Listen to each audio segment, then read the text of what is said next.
የውጭ ሀገር ህይወት እንደምታስበው ቀላል አይደለም።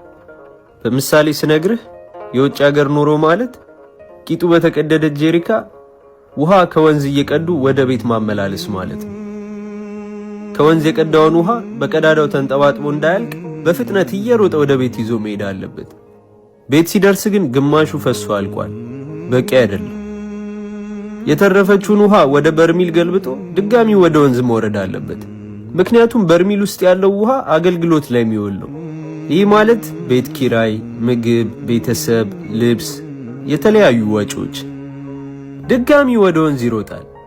እንደ ቅድሙ ግማሹ ፈሶ ግማሽ ይዞ ይመለሳል።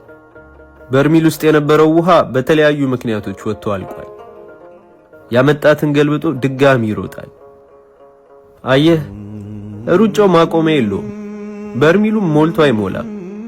ቀዳዳው ማንጠባጠቡን አያቆምም።